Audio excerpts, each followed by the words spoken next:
نماز حاجت اور نماز توبہ پڑھنے کا طریقہ۔ مسز عظیم سعودی عرب سے صلاۃ الحاجت اور صلاۃ التوبہ پڑھنے کا طریقہ بتا دیں۔ یاد رکھیں صلاۃ الحاجہ یا صلاۃ التوبہ کے نام سے الگ سے کوئی شریعت میں نماز نہیں ہے، کوئی کہ بھئی نبی نے فرمایا ہو کہ یہ صلاۃ الحاجت ہے، وہی صلاۃ ہے، وہ آپ اس میں یہ نیت کر لیتے ہیں میں دعا مانگوں گا تاکہ میری حاجت پوری ہو، تو اس سے پہلے میں نماز پڑھ رہا ہوں، تو وہ صلاۃ الحاجت، لوگ اس کو صلاۃ الحاجت کہہ دیتے ہیں۔ اور توبہ میں بھی یہی ہے کہ 2 رکعت پڑھ کے اللہ سے گناہوں کی معافی مانگی جائے، تو یہی نماز ہے جو 2 رکعتیں ہم عام طریقے سے پڑھتے ہیں، یہ کوئی الگ سے نمازیں نہیں ہیں۔ فجر عصر کے بعد صلاۃ الحاجت پڑھنا، کیا فجر یا عصر کے بعد صلاۃ الحاجت کے نفل پڑھ سکتے ہیں؟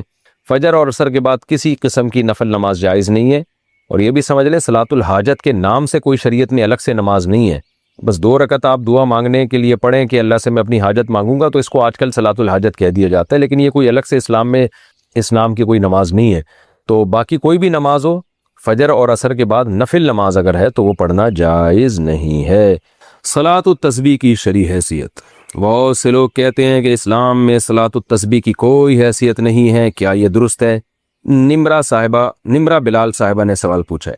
دیکھیں صلاۃ التسبیح کے بارے میں جتنی احادیث ہیں کوئی ایک بھی صحیح حدیث نہیں ہے، پہلی بات تو یہ۔ دوسری بات یہ کہ فقہا کا اصول ہے کہ ضعیف حدیثیں جب کثرت سے ہوں تو وہ درجہ حسن تک پہنچ جاتی ہیں، یعنی قابل قبول ہو جاتی ہے۔ وہ اس بیس پہ اگرچہ صحیح حدیث ایک بھی نہیں ہے، لیکن کثرت سے حدیثیں ہیں، اگرچہ وہ ضعیف ہوں تو وہ مل کے ایک قوت مل جاتی ہے ان کو۔ اس بیس پہ جمہور علماء کا یہی مذہب ہے، یہی ان کا قول ہے، یہی ان کا فتویٰ ہے کہ صلاۃ التسبیح کو بالکل کالعدم قرار دے دینا یہ درست نہیں ہے، اس نماز کی ایک حیثیت ہے، یہ سنت عمل ہے، کیونکہ ضعیف روایتوں کی کثرت کی بیس پہ جو ہے وہ فتویٰ یہ دیا جائے گا کہ یہ نماز ثابت ہے، اور وہ فضیلت جو اس کی حدیث میں آتی ہے وہ فضیلت ثابت ہے۔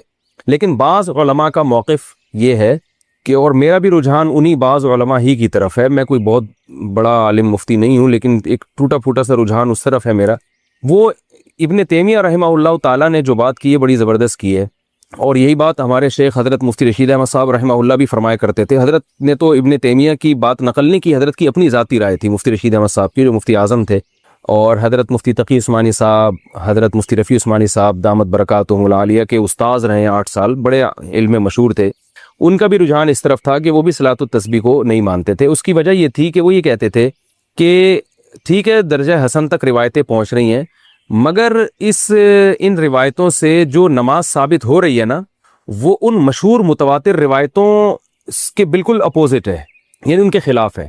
امام ابو حنیفہ رحمہ اللہ تعالیٰ کا اور فقہ حنفی کا جو اصول ہے خاص طور پر مسائل کے استنباط کا، وہ یہ ہے کہ جو اگر کوئی متواتر یا قطعی چیز ہمارے سامنے آ جائے احادیث سے، اس کے مقابلے میں اگر صحیح حدیث بھی اس کے خلاف ہوگی تو اس قوی کو ترجیح دی جائے گی۔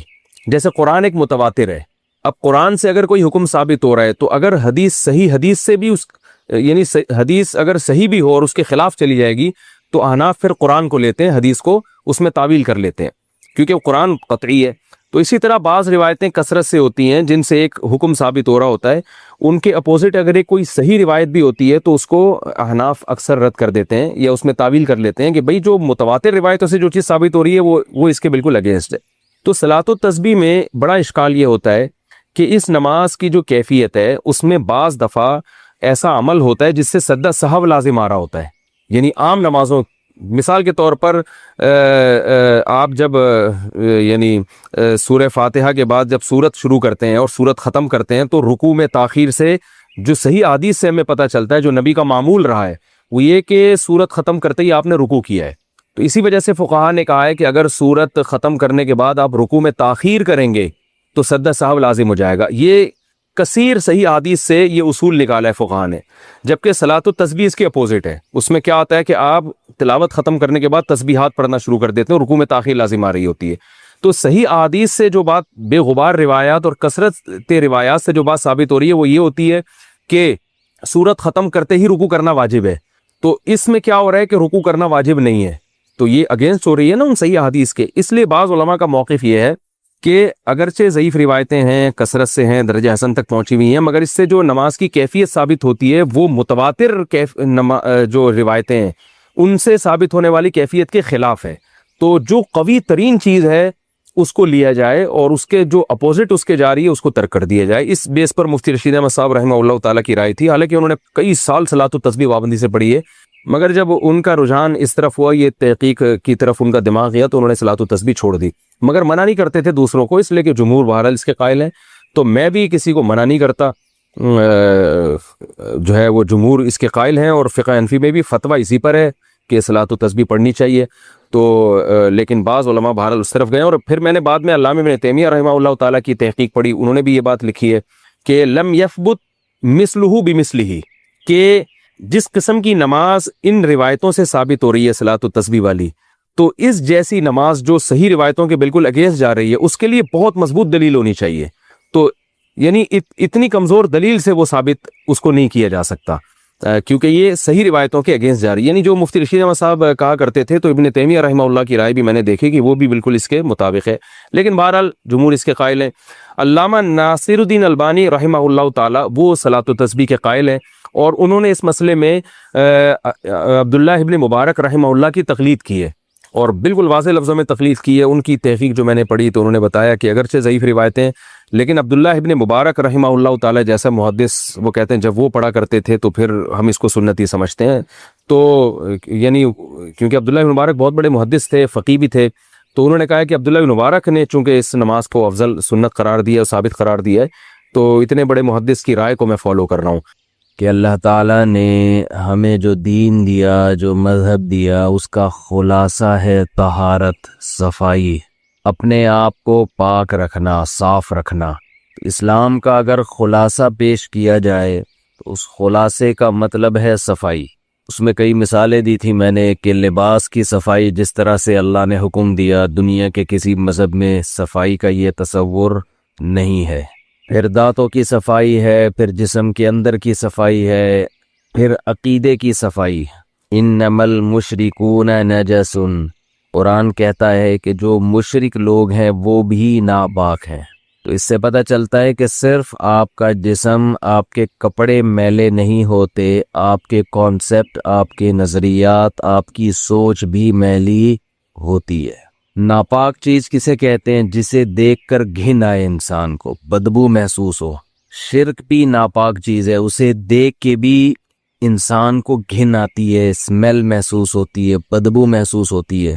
لیکن جیسے بھنگی کو گندگی میں بدبو محسوس نہیں ہوتی، ایسے ہی ماحول کی گندگی جب ہر طرف شرک پھیلا ہوا ہو تو یہاں بھی انسانی عقل کام کرنا چھوڑ دیتی ہے. آپ کے سونگنے کے جو حواس ہیں وہ ڈیمیج ہو جاتے ہیں. سونگنے کے حواس ڈیمیج ہوتے ہیں تو آپ کو شرک کی بدبو محسوس نہیں ہوتی، ورنہ شرک بھی ایسی چیز ہے جس سے انسان کو گھن آتی ہے.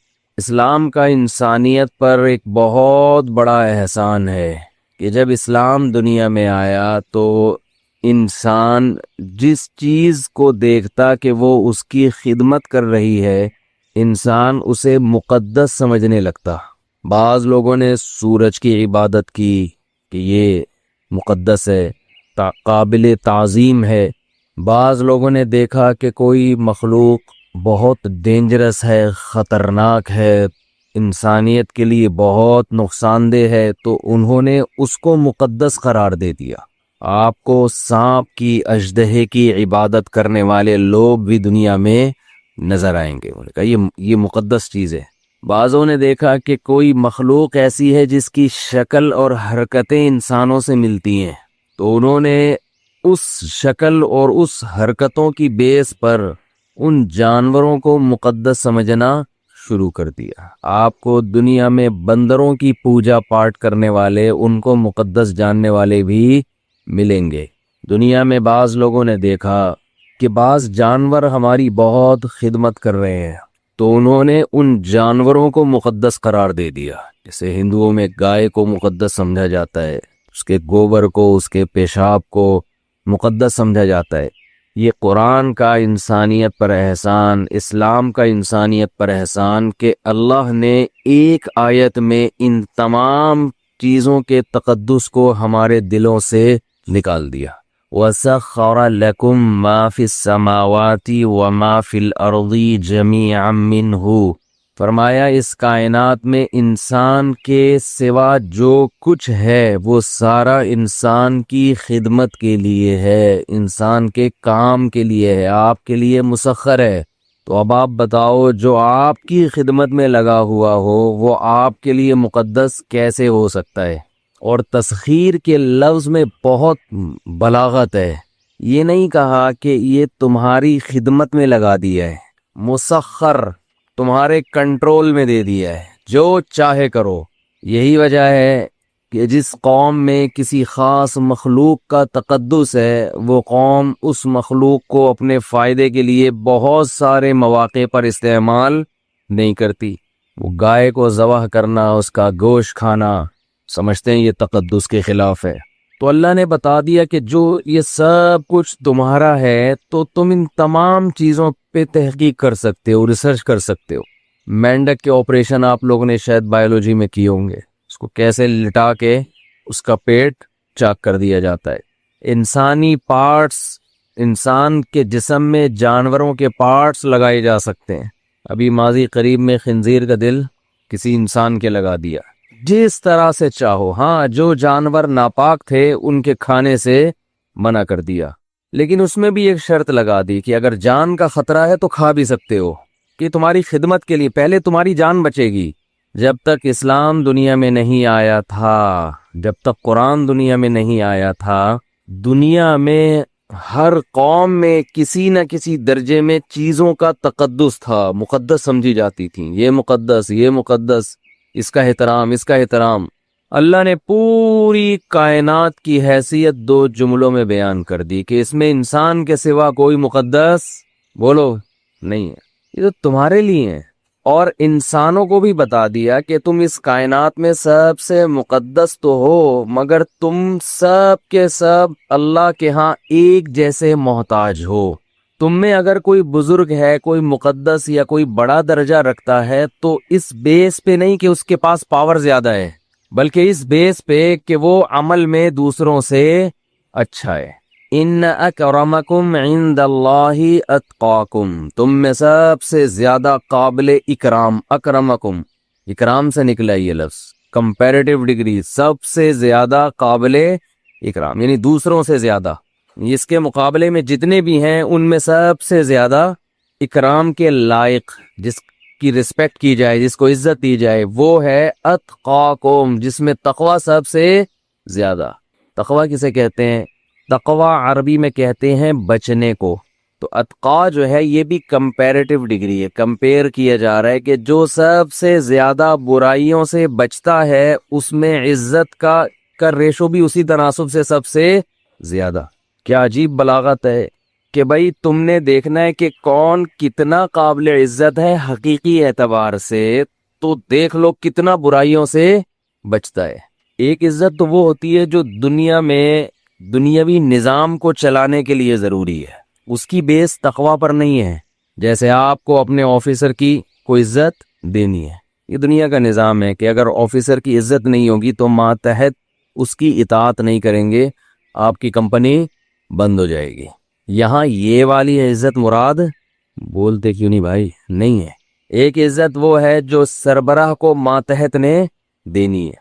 باپ کافر ہے، گھر کا سربراہ ہے، بیٹا مسلمان ہے، تو باپ بیٹے کی عزت نہیں کرے گا بلکہ بیٹا باپ کی عزت کرے گا، حالانکہ تقوی کس میں زیادہ ہے؟ بیٹے میں۔ لیکن چونکہ باپ ہے تو شریعت نے باپ ہونے کی بیس پر اس کو آپ کے لیے قابل عزت بنایا۔ یہ میں اس لیے دلیل دے رہا ہوں، یہ ڈیفائن کر رہا ہوں کہ آج بہت سے لوگ جو فقہ پر، حضرات فقہائے کرام پر اعتراضات کرتے ہیں نا قرآن حدیث کی روشنی میں، ان کو قرآن و حدیث کا پتہ نہیں ہوتا۔ فقہ کی کتابوں میں صدیوں سے ایک مسئلہ چلا آ رہا ہے، مجتہدین اس کے قائل ہے، چاروں ائمہ اس کے قائل ہیں کہ جب لڑکی کا نکاح ہوگا تو اس کے ہم پلہ میں ہوگا، پیرلل ہوگا، لڑکا اس کا کفو ہونا چاہیے، برابر کا یا اس سے اونچا ہونا چاہیے۔ تو اس برابری میں، اس اونچائی میں اس کی ذات بھی دیکھی جاتی ہے، ذات سے مراد قوم، اس کا خاندان بھی دیکھا جاتا ہے، اس کا نسب دیکھا جاتا ہے، اس کا عہدہ دیکھا جاتا ہے، اس کا مال دیکھا جاتا ہے۔ فقہا لکھتے ہیں کہ جو اونچے خاندان کا آدمی ہے وہ ایک کمتر خاندان کی لڑکی کا پیرالل ہے، لیکن اونچے خاندان کی لڑکی کمتر خاندان کی لڑکی کی اس کے جوڑ کی لڑکے کے جوڑ کی نہیں ہے۔ ایک بہت مالدار گھرانے کی لڑکی ایک بہت غریب لڑکے کی جوڑ کی نہیں ہے، یہ اس کے پیرالل نہیں ہے۔ ایک ایسے پیشے سے وابستہ لڑکی جس کا باپ ایسا پیشہ ہو، کمانے کا ایسا ذریعہ ہو جو قابل عزت سمجھا جاتا ہے، لڑکا ایسا پیشہ اختیار کیے ہوئے ہیں جو زیادہ قابل عزت نہیں سمجھا جاتا، تو یہ لڑکا اس لڑکی کے جوڑ کا نہیں ہے۔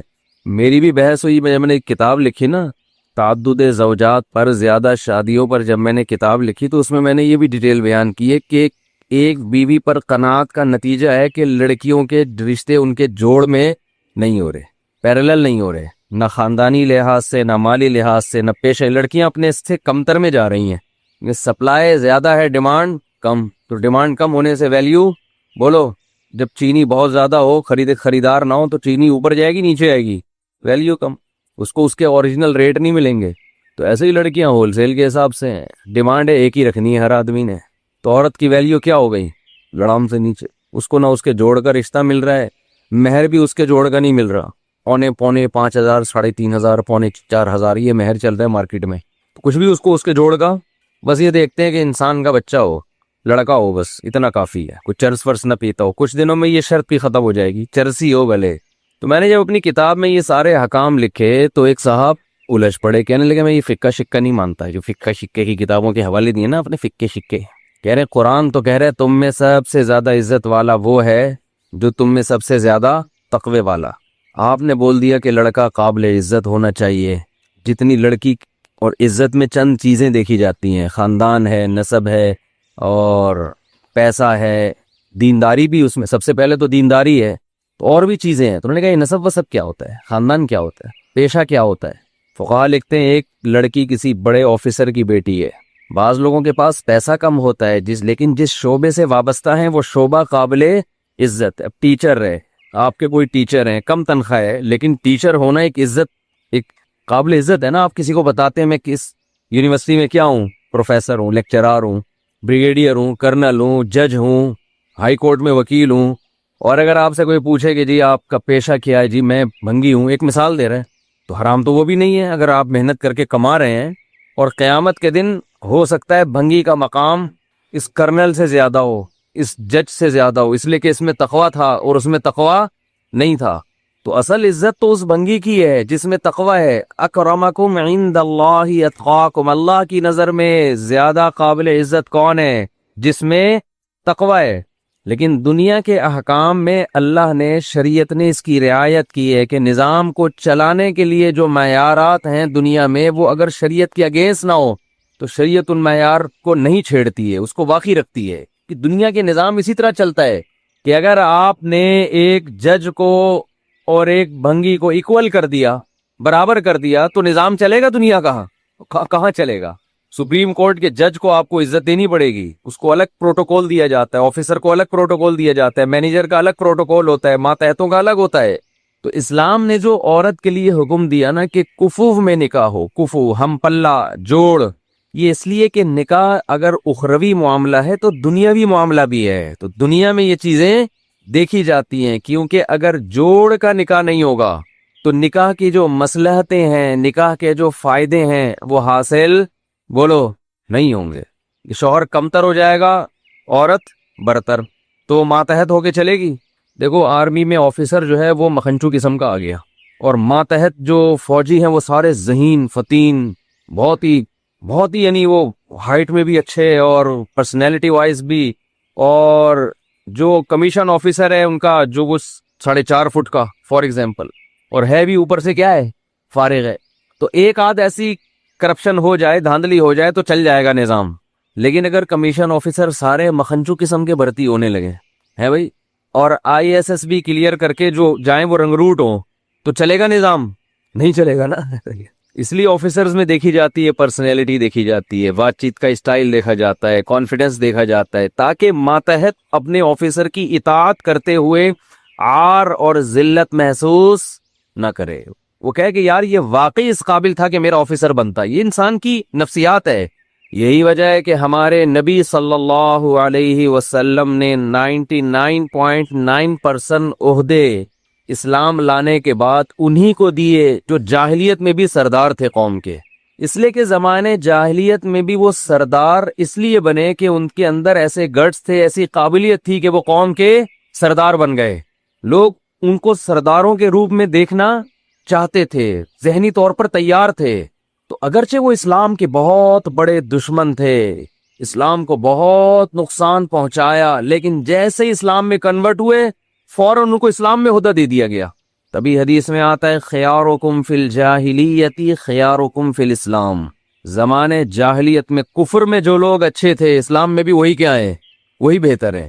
یہ دنیا کا نظام. تو وہ مجھے کہنے لگے کہ یہ کیا فقہا نے جو ہے نا اپنی طرف سے معاذ اللہ تفصیلیں بیان کی ہیں کہ لڑکی کا یہ، اگر وہ لڑکی جناب اتنے اونچے، اس کا باپ اگر کوئی جج ہے یا کوئی بریگیڈیئر ہے یا کوئی بہت بڑا آفیسر ہے، اور لڑکا اگر مثال کے طور پر جھاڑو لگاتا ہے گلی محلے میں، تو یہ نکاح یہ غیر کفو میں نکاح ہے. اس کی کچھ شرطیں ہیں، باپ کی اجازت کے بغیر تو منعقد ہی نہیں ہوگا، چاہے لڑکی راضی بھی کیوں نہ ہو، کیونکہ اس میں باپ کی بھی بدنامی ہے.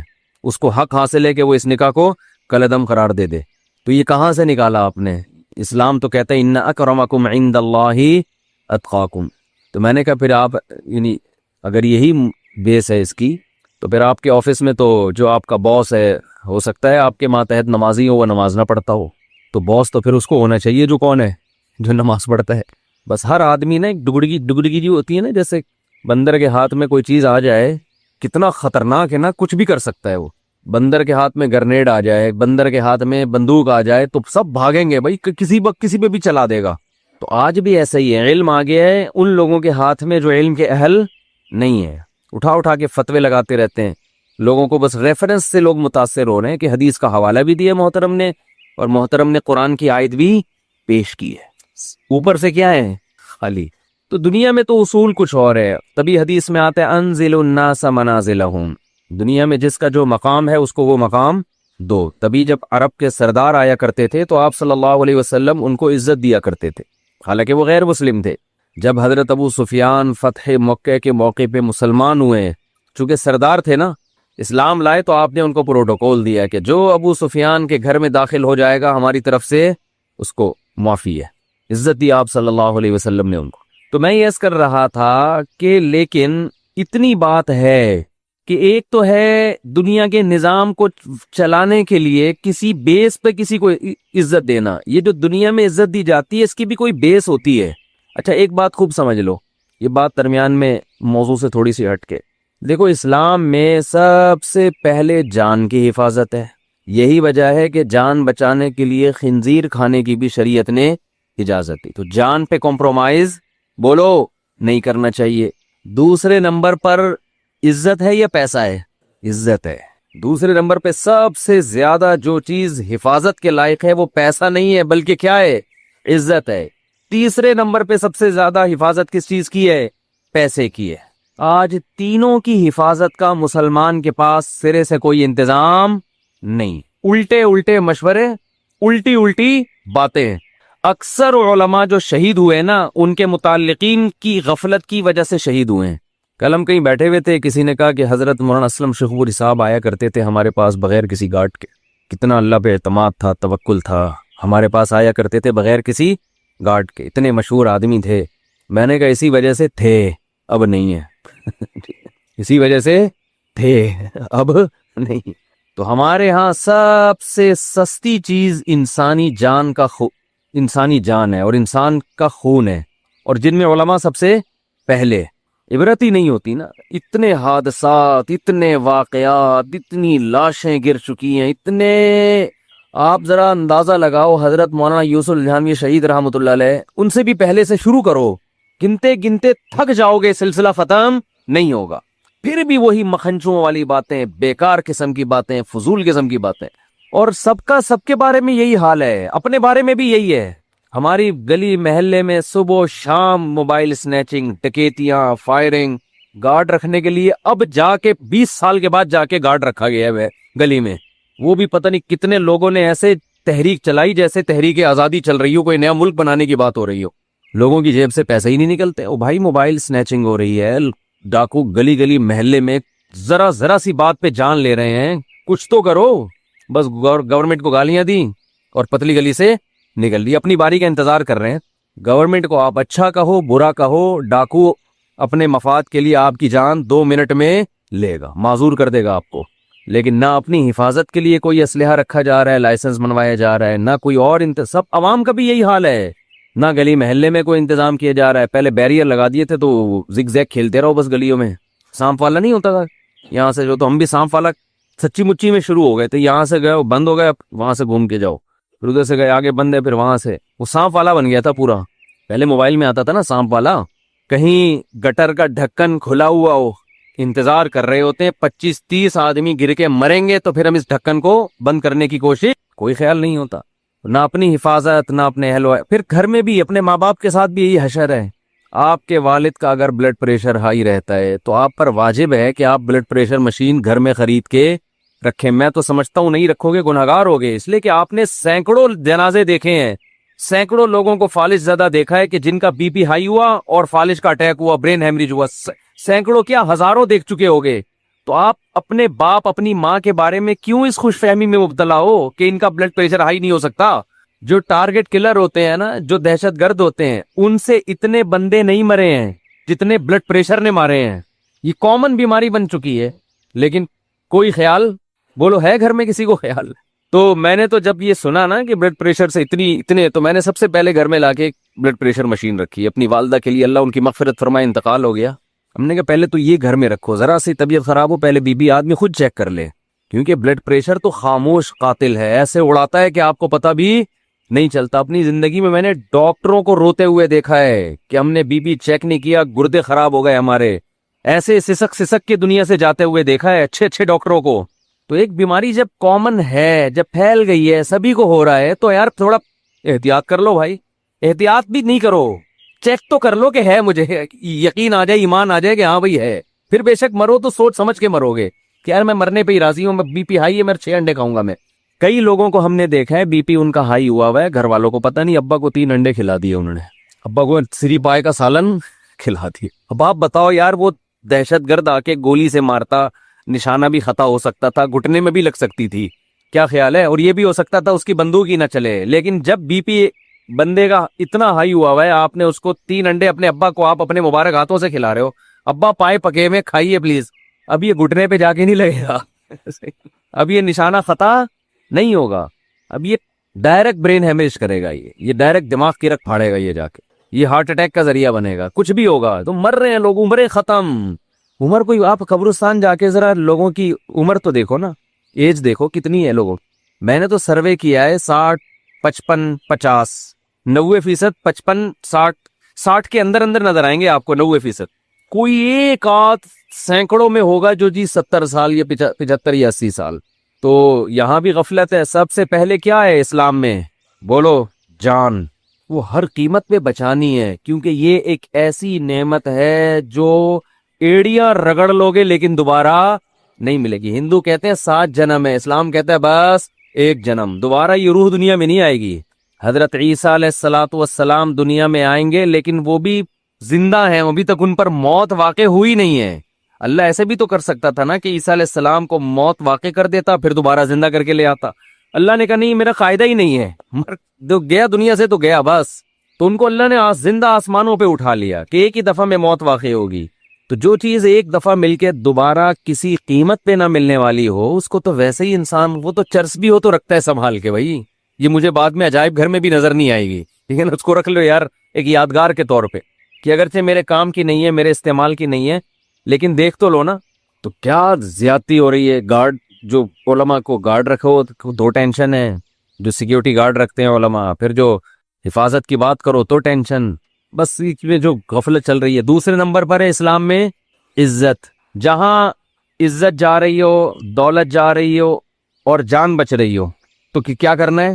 جان بچانا ہے. جہاں عزت جا رہی ہو پیسہ دے کر، تو پیسہ بچانا ہے یا عزت بچانی ہے؟ عزت بچانی. پیسے کو داؤ پہ لگا دینا ہے، اس لیے کہ انسان تو قابل تکریم ہے نا، اس کی انسانیت کا تقاضا ہے کہ وہ قابل عزت. اسی وجہ سے علماء کہتے ہیں کہ ایک شعبہ ایسا ہے جس میں پیسہ زیادہ ہے، عزت ختم. دوسرا شعبہ ایسا ہے جس میں پیسہ کم ہے لیکن عزت زیادہ ہے، تو ترجیح کس کو دینی ہے؟ عزت والے کو۔ سمجھتے ہو کہ نہیں سمجھتے؟ ہمارے ایک دوست نے مجھ سے پوچھا کہ مجھے جاب مل رہی ہے، بہت پیسہ ہے، لیکن ابا کہتے ہیں آرمی میں چلے جاؤ، کمیشن آفیسر بن جاؤ۔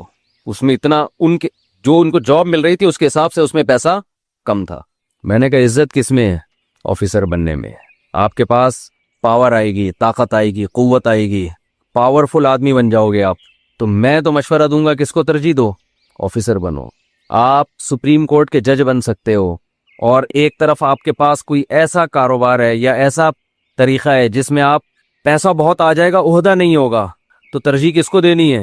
عہدے کو ترجیح دینی ہے۔ اس میں عزت زیادہ ہے۔ آپ کی عزت کیوں زیادہ ہے؟ آپ پاورفل بنو گے، آپ بہت کچھ کر سکو گے، لوگوں کی نبض آپ کے ہاتھ میں ہوگی، سمجھتے ہو؟ آپ لوگوں کی تقدیروں کے فیصلے کرو گے۔ تو اسلام کا مزاج ہے کہ اسلام چاہتا ہے آپ پاورفل بنو۔ پیسے میں بھی پاور ہوتی ہے ایک خاص حد تک، عہدے کی پاور اس سے زیادہ ہے۔ اسی لیے آپ نے دیکھا پڑھے لکھے لوگ اگرچہ پیسہ کم ہو، وہ ان پڑھ لوگ جن کے پاس پیسہ زیادہ ہو، پھر بھی ان ان پڑھ سے دیکھنے میں اچھے وہ پڑھے لکھے لگ رہے ہوتے ہیں جن کے پیسہ کم ہوتا ہے۔ وہ پڑھے لکھے زیادہ سلیقے والے ہوتے ہیں، زیادہ میچور ہوتے ہیں، ان کی بات کا انداز، بات چیت، ان کا مینٹل لیول، یہ ہر لحاظ سے اس دولت مند سے یہ بہتر ہوتے ہیں۔ تو اپنی اولادوں کے لیے بھی اس کا انتخاب کیا کرو۔ شریعت میں کاروبار کو ملازمت پہ ترجیح دی گئی ہے۔ اس کی ایک بڑی وجہ یہ بھی ہے کہ اگر جاب کہیں ماتحت ہو کے کرو گے تو کاروبار میں عزت، یعنی اگر آپ کسی اچھے عہدے سے ترجیح دے رہے ہو پھر تو عہدے میں عزت زیادہ ہے، لیکن اگر عہدہ ہٹا کے ملازمت کر رہے ہو اور ایک طرف بزنس کر رہے ہو تو عزت کس میں زیادہ ہے؟ بزنس میں، کیونکہ اس میں آپ کو کسی کے ماتحت رہنا نہیں۔ آپ کا ٹھیلا بھی ٹماٹر کا اپنا ہے نا، تو کوئی آپ سے پوچھے گا نہیں کہ تو 8 بجے کیوں آ رہا ہے، تیرے باپ کا آفس ہے یہ 8 بجے؟ تو ویسے جاتے بھی نہیں لوگ 11 بجے، اتنے اچھے ہونا شروع ہو جائیں کہ 8 بجے پہنچ جائیں، پھر تو کیا ہی بات ہے نا۔ تو اسلام کس کو ترجیح دیتا ہے؟ تجارت کو۔ آپ کے کوئی پوچھنے والا نہیں ہے۔ اللہ چاہتے ہیں کہ غلام بنو صرف اللہ کے، باس کی چمچہ گیری، ہر وقت مکھن سامنے بیٹھ کے، مکھن جیسے ہی اٹھ کے جائے گا غیبتیں اسٹارٹ۔ تو اسلام کا یہ مزاج نہیں۔ اپنا کاروبار دیکھو، یہ جو ٹھیلے لگاتے ہیں، ٹماٹر بیچتے ہیں، ان میں بھی ایک خودداری پیدا ہو جاتی ہے۔ خودداری، ان میں اکثر آپ کو غیبتوں والے نہیں ملیں گے۔ کام کیا، کاروبار کیا، شام کو رومال گلے کندھے پہ ڈالا، جا کے آرام سے سو گئے۔ دفتروں میں کیا ہو رہا ہے؟ چاپلوسی۔ تو ملازم جو ہے نا، ملازم وہ تو بیچارہ ہر وقت چاپلوسی میں لگا رہتا ہے۔ عزت اور دولت میں جب تعارض ہوگا، اچھا اس میں بھی یہی بات ہے کہ چونکہ عزت اور پیسے میں جب ٹکراؤ ہوگا تو شریعت کہتی ہے عزت پہ کمپرومائز نہ کرو۔ ایسا پیشہ فقہا نے لکھا ہے۔ بہشتی زیور ایک کتاب ہے فقہ کی۔ فقہ کا مطلب کیا ہوتا ہے؟ قرآن و حدیث سے مسائل جو استنباط کیے ہیں فقہاء کرام نے۔ عام آدمی جب استنباط کرتا ہے تو اس کو ریسرچ سینٹر کہا جاتا ہے، ٹھیک ہے نا آج کل کی زبان۔ جو فقیہ نہیں ہوتا اور جو بڑے بڑے علامے ماضی میں گزرے ہیں جن پر پوری امت نے اعتماد کیا، وہ جب کوئی کتاب لکھتے ہیں تحقیق کی تو اس کو کیا کہا جاتا ہے؟ فقہ کی کتاب۔ قرآن اور حدیث سے اسلامی قانون کو انہوں نے اخذ کیا ہے۔ تو اصل ہماری فقہ کی کتابیں عربی میں ہیں، اردو، فارسی، انگریزی میں نہیں ہیں۔ تو انہی عربی کتابوں سے پھر مختلف زبانوں میں ترجمے بھی ہوئے ہوئے۔ تو حضرت مولانا اشرف علی تھانوی رحمہ اللہ تعالیٰ کی ایک کتاب ہے بہشتی زیور، جس کو جامعۃ الرشید نے آسان کر کے چھاپا ہے، کیونکہ پرانی اردو میں ہے، اس میں بہت سی ایسی چیزیں بھی ہیں جو اس زمانے کے حساب سے تھیں، آج اس کی ضرورت نہیں ہے۔ تو آج کے حساب سے اس کو آسان کر کے چھاپا ہے، تو اس کا نام بن گیا تسہیل بہشتی زیور، یعنی تسہیل کا معنی آسان کر دیا۔ وہ کتاب ہر گھر کی ضرورت ہے، اس کو لازمی رکھیں گھروں میں، پڑھا کریں اس کو۔ خاص طور پہ خواتین جو حیض و نفاس کے مسائل آج کل نہیں جانتی ہیں، نماز کے مسائل ہیں اس میں، کب مینسز شروع ہوتے ہیں، کب بند ہوتے ہیں، نفاس کے مسائل کیا ہیں، کب غسل فرض ہوتا ہے، یہ احکام بہت ڈیٹیل میں اس میں، وہ ہر گھر کی ضرورت ہے۔ تو حضرت حکیم الامہ مولانا اشرف علی تھانوی رحمہ اللہ تعالی نے بہشتی زیور میں لکھا ہے کہ مسلمان کو چاہیے کہ وہ بھنگی کا پیشہ اختیار بولو نہ کرے، مل بھی رہا ہو تو نہیں، کیونکہ اس میں مسلمان کی بے عزتی اور پھر اسلام کی بے عزتی ہے، ایسا پیشہ اختیار نہ کرے۔ یہی وجہ ہے کہ آپ کو پتہ ہے بر صغیر میں آپ کو بھنگیوں کے شعبوں میں زیادہ 99.9% غیر مسلم ملیں گے، کیونکہ مسلمان یہ کام کرتے ہی نہیں تھے، کہتے ہم نہیں کریں گے، اگرچہ پیسہ مل رہا ہے، غربت سے مر جاتے تھے، غریب ہوتے تھے، تھوڑے میں گزارا کر لیتے تھے، لیکن وہ یہ کام نہیں کرتے تھے۔ اور بہت سارے کام ہیں، میں اس لیے ان کو ہائی لائٹ نہیں کر رہا کہ بعض لوگوں نے مجبوری میں وہ کام کیے ہوئے، تو میں خام خواہ میں کسی کو کیوں بدنام کرنے کی کوشش کروں. لیکن اصولی بات یہ ہے کہ آپ جو پیشہ اختیار کرتے ہیں نا، اس کا آپ کی کھوپڑی پہ بہت گہرا اثر پڑتا ہے. آپ کی سوچ اسی حساب سے بن جاتی ہے، آپ کے جو مینٹل لیول ہے نا وہ اسی حساب سے ڈاؤن ہونا شروع ہو جاتا ہے جو پیشہ آپ اختیار کر رہے ہیں. آپ نے کاروبار بنا لیا، لوگوں کی بغلیں صاف کر رہے ہیں بیٹھ کے آپ صبح شام، بزنس تو یہ بھی ہو سکتا ہے. لیکن تھوڑے دنوں میں کیا ہوگا، آپ کا جو دماغ ہے نا وہ اسی حساب سے ڈاؤن ہونا شروع ہو جائے. سر کے بال کاٹنا تو ٹھیک ہے، بغلیں نہ صاف کیا کرو بھائی لوگوں کی. بولو تو چاہو خود ہی یہ گند اپنا خود صاف کرو جا کے، ہم سے کیوں کروا رہے ہو صاحب؟ تو ہیئر کٹنگ تو چلو سمجھ میں آتا ہے، ٹھیک ہے بھائی. تو یہ تو میں نے ایک آسان سی مثال دی ہے سمجھانے کے لیے کہ کام وہ کرو جس میں گھٹیا پن نہ ہو. تو خیر کہاں سے کہاں بات چلی تھی، عزت، اور جب پیسے کی بات آئے تو ترجیح کس کو دینی چاہیے؟ عزت. عزت پہلے